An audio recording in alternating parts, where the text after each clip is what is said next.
Dawn had the choice to file the case as a Jane Doe, and she chose not to do that. After giving it a fair amount of thought, she wants accountability. Coming to the after party, you know?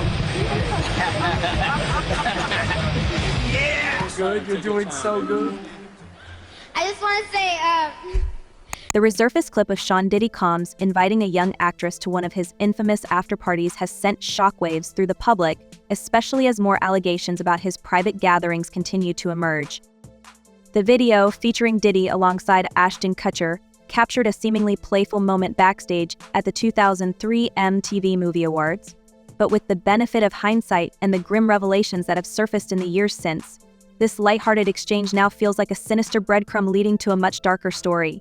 Wait a minute. Say that again. Say that again. Back up. You're saying that there's tapes and they're being shopped? Yes, there have been people already shopping. We've heard about the tapes, but yes. The shopping thing is yes, new. there already have been tapes leaking around Hollywood, being shopped around to individuals in Hollywood. But one particular person contacted me to shop a particular video they were in possession of. Picture this, it's 2003, and the MTV Movie Awards are in full swing. Hollywood's biggest names are gathered to celebrate the year's most iconic performances. Among them is a young rising star, Daveigh Chase, riding high on the success of her breakout role as the eerie Samara in the horror film The Ring. Even as a minor, he was already making waves in the entertainment industry, earning accolades for a performance that left audiences terrified and critics in awe. That night, she was awarded Best Villain, beating out industry heavyweights with her haunting portrayal. It should have been a moment of pure triumph for the young actress, a stepping stone toward what everyone assumed would be a glittering career. But then came the moment that has everyone talking today. As Diddy and Ashton Kutcher presented Daveigh with her award, the backstage camaraderie took an unsettling turn. Diddy, drink in hand, leaned in and asked if she was coming to the after party tonight. A simple question on the surface, but the context makes it deeply troubling. The young actress nodded shyly, and Diddy's loud laugh and enthusiastic yeah sealed the interaction. At the time, it might have been brushed off as harmless banter, but now it's impossible not to view the exchange through a more critical lens. Guys, we are lucky to have Precious Miura here, and she's been at the Diddy parties, and she's about to spill some secrets. Why would a grown man, especially one with Diddy's reputation, be inviting a young actress to an industry after-party? And what exactly went on at these notorious gatherings? The whispers surrounding Diddy's private events have been circulating for years, painting a picture of excess, secrecy, and behavior that many would describe as highly inappropriate. These weren't just casual parties, they were carefully controlled environments where only insiders were welcome. And what happened behind closed doors rarely, if ever, made it to the public eye. Welcome to Popcorn Planet's The Interview, the series where we get in depth with amazing people, and I'm so honored to have this special guest with us here. Precious Miura, welcome to the show. How are you doing? I'm good. How are you, my love? I'm great. I'm so happy to have you here. I'm making sure I center you a little bit more. There we go. So honored to have you here. You have some stories to tell. You've survived the white party. What's even more alarming is that Ashton Kutcher, a man who has built much of his career on a reputation for being a fun-loving prankster, was right there alongside Diddy. The two were famously close at the time, co-hosting events and frequently appearing together at high-profile functions. Their friendship was portrayed as a typical Hollywood bromance, with the pair reportedly bonding over shared interests like sports and entertainment. But as more details about Diddy's private life come to light, some are starting to question just how deep Kutcher's involvement might have been. Okay, so basically I was a Playboy bunny. So a Playboy bunny representing New York State. The reason why I need to clarify this is when you're a Playboy bunny, you are part of the corporation, and you are a bunny, and you do have a title and you wear a uniform, but you don't get a month. Let's not forget that Ashton Kutcher was at the height of his fame during this period. Between his hit show Punkied and his growing movie career, he was a household name and a media darling. But his association with Diddy raises some uncomfortable questions, particularly given the allegations that have surfaced about what went on at these exclusive events. Could he have been aware of the darker side of these gatherings? And if so, what role did he play? While there's no concrete evidence tying Kutcher to any wrongdoing, the Resurfaced clip has reignited speculation about the nature of his relationship with Diddy and the extent of his knowledge about what really happened at those infamous parties. Diddy's after-parties were legendary in Hollywood, but not always for the right reasons. Known for their extravagance and exclusivity, these events were the stuff of tabloid fodder, with whispers of outrageous behavior and a strict code of silence among attendees. It was a world where power dynamics were on full display, and those on the outside could only speculate about what went on behind the velvet ropes. Over the years, countless stories have emerged about these gatherings, painting a picture of an environment where boundaries were often blurred and inappropriate behavior was allegedly normalized. But like I said, the entertainment industry is very, very, very messed up when it comes to, the bigger you get, the more you had to do to get there. And so if you're not willing to put yourself in that position, you kind of have to. The fact that Diddy would extend an invitation to a young actress like Daveigh Chase raises serious concerns about the culture of these events. What kind of environment was he exposing her to? And why was a minor even considered for an invitation in the first place? These are questions that demand answers, especially in light of the broader allegations against Diddy. Was this just an innocent moment of poor judgment, or was it indicative of a deeper pattern of behavior? Everyone keeps saying to me, like, how did you keep, why did you keep going? Why were you there? I'm like, it literally is around me. If I don't stay at home, this is the atmosphere I'm in. Like, I have no choice. Adding to the complexity of this narrative is Daveigh Chase's own trajectory in Hollywood. After her breakthrough role in The Ring, she seemed poised for superstardom. She had proven herself as a talented actress capable of holding her own alongside industry veterans, and the future seemed bright. Yet in the years that followed, her career took a quieter turn. While she continued to work in film and television, she never quite reached the heights many expected. Could her brush with Diddy and the world of Hollywood's elite would add a role in this? It's impossible to say for sure, but the Resurfaced clip has sparked a renewed interest in her story and the challenges she may have faced as a young actress navigating an industry rife with power imbalances and exploitation. Of course, Diddy's defenders might argue that the clip is being taken out of context, that it was nothing more than a lighthearted joke. But given the allegations that have come to light since then, it's hard to give him the benefit of the doubt. This is a man whose reputation has been dogged by controversy for years, with rumors and accusations casting a long shadow over his career. The Resurfaced clip only adds fuel to the fire, serving as a chilling reminder of the questions that have yet to be answered. If you say the wrong thing, or you complain, or I don't know, there's an element where you're just, I guess, manipulated in a way to make you feel like, oh, you have to please everyone around you. You can't say anything wrong. You don't want to say a bad thing, or when they're constantly asking you, would you like to do and you're like, well, I don't do and they're like, well, why don't you do? And then there's Ashton Kutcher. His silence on the matter speaks volumes, especially given his history of being outspoken on issues of justice and accountability. As someone who has built a secondary career as an advocate for social causes, one might expect him to address the Resurfaced clip and the broader allegations against his former friend. Yet, so far there's been no comment from Kutcher, leaving many to wonder what, if anything, he has to hide.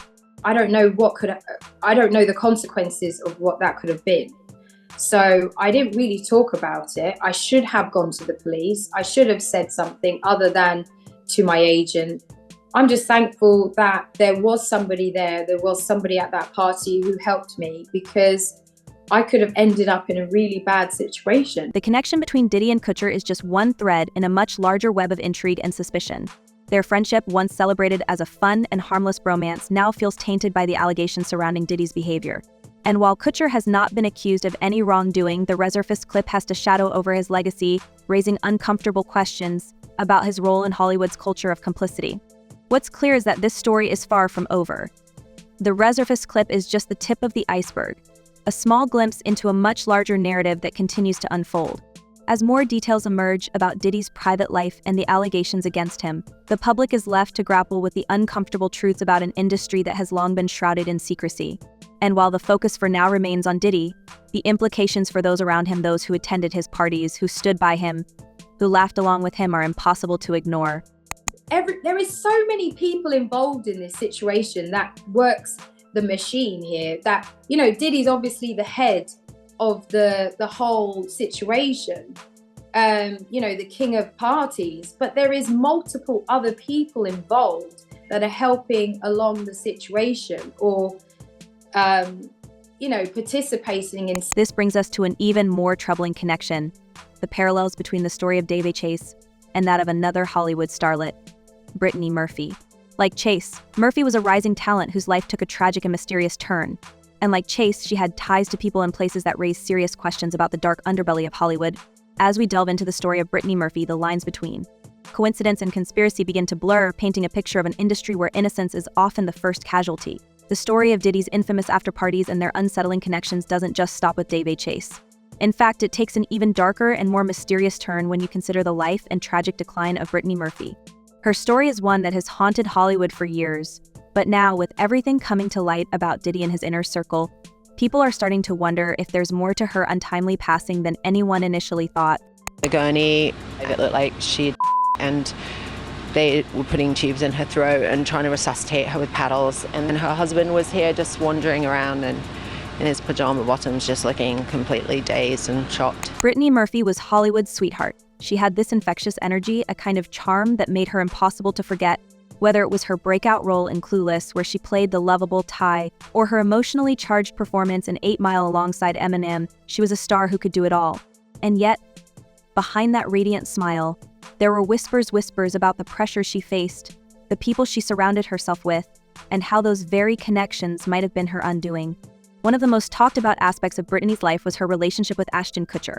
The two met in 2002 while filming the romantic comedy Just Married. Their chemistry was undeniable both on screen and off.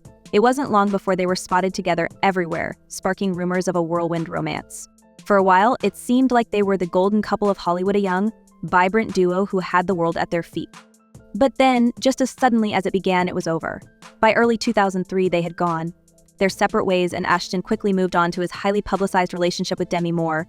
Britney was looking towards the future. She wanted to get her career back on track, and she was also looking to have a baby. At the time, many assumed that the breakup was just another case of two Hollywood stars growing apart.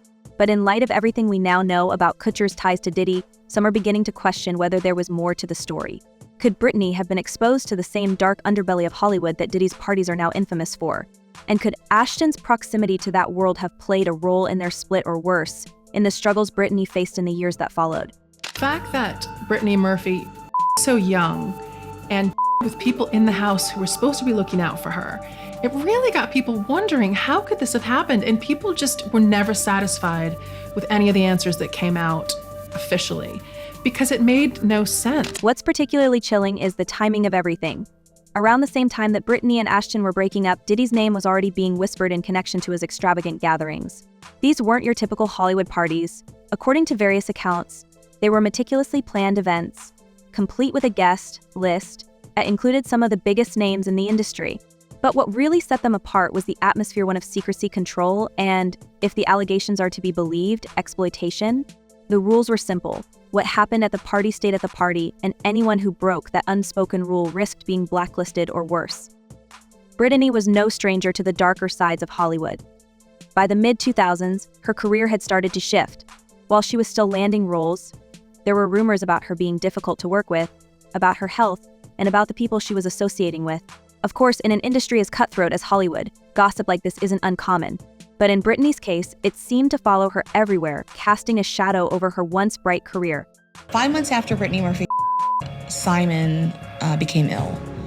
And he was experiencing the same symptoms as Britney Murphy. And One name that often came up in discussions about Britney's downfall was Simon Monjack, the man she would eventually marry. Monjack was an enigmatic figure, a British screenwriter with a dubious reputation. By the time he and Britney got together, he was already facing allegations of fraud and manipulation. Many of Britney's friends reportedly warned her about him, claiming he was controlling and that he isolated her from her loved ones. But Britney, ever the romantic, seemed to believe in him, even as her life became increasingly chaotic.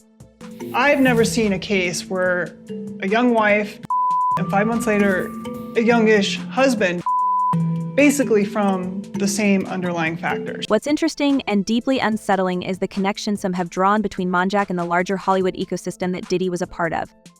While there's no definitive proof linking Monjack to Diddy or his parties, there's a growing belief that Britney's involvement with Monjack might have made her more vulnerable to the pressures and dangers of the industry. After all, Monjack was known for his lavish tastes and his ability to charm his way into high-profile circles. Could he have been another pawn in the larger game being played behind the scenes?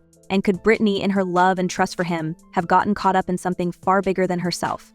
Then there's the matter of Kim Porter, another name that has become almost synonymous with the controversies surrounding Diddy. Kim, who was one of Diddy's longtime partners and the mother of 3 of his children, tragically passed away in 2018. At the time, her passing was ruled as natural causes, but in recent years, questions have begun to surface. Al Bishir, Kim's former partner and the father of her eldest son, has publicly called for an investigation into her passing, claiming that there's more to the story than what's been reported. Had clients describe MDC as hell, as the worst conditions they've been in. What makes Kim's story particularly relevant to Britney's is the eerie similarities between the two women's lives. Both were vibrant, talented, and deeply connected to powerful men in Hollywood. Both faced immense pressure to conform to the industry's standards, and both were surrounded by people who, in hindsight, might not have had their best interests at heart. And now, with Diddy's legal troubles mounting, some are beginning to wonder, could these two stories be connected? Could Britney, like Kim, have known too much about the inner workings of Hollywood's elite?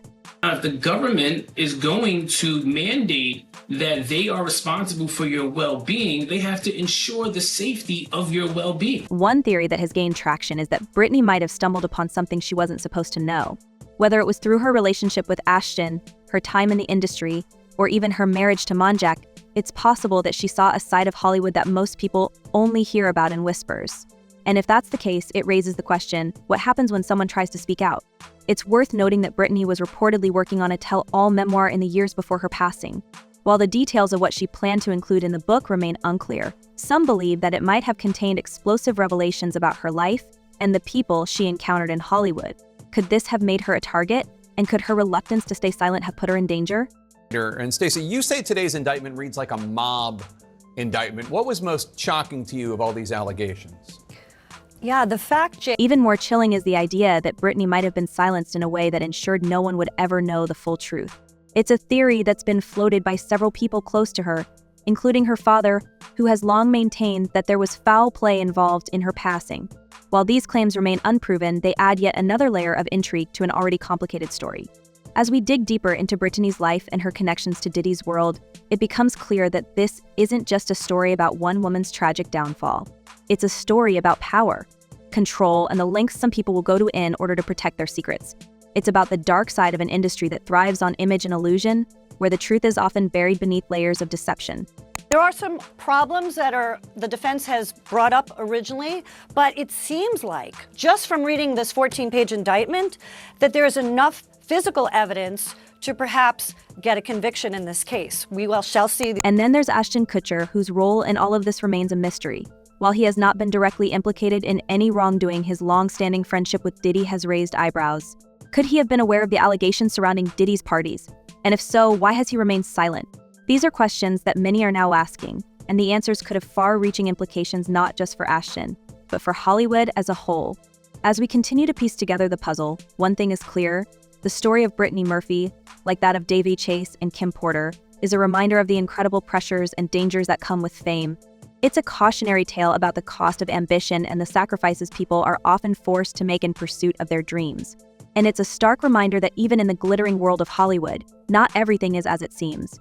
Basically what that means is the money that they're saying Diddy has to start paying this guy on October 1st, right. Diddy's team is like, hold on, we need an emergency conversation about why this should not have been granted. And they awarded him a TRO, which basically meant that Diddy's team was not allowed to sell any property in that state or anything related to what could be used to pay the plaintiff. The connections between these stories are complex, and the truth might never fully come to light. But as more people come forward and more pieces of the puzzle are revealed, one thing is certain: the world is finally starting to see the cracks in Hollywood's facade. And for the first time, the people who have been silenced for so long are beginning to find their voices. What they reveal could change everything. So what do you think? Could Ashton Kutcher have known more about Diddy's parties than he's letting on? And what really happened to Britney Murphy? Share your thoughts in the comments below. And don't forget to like, share, and subscribe for more revealing insights into the world of celebrity gossip. Until next time, stay curious.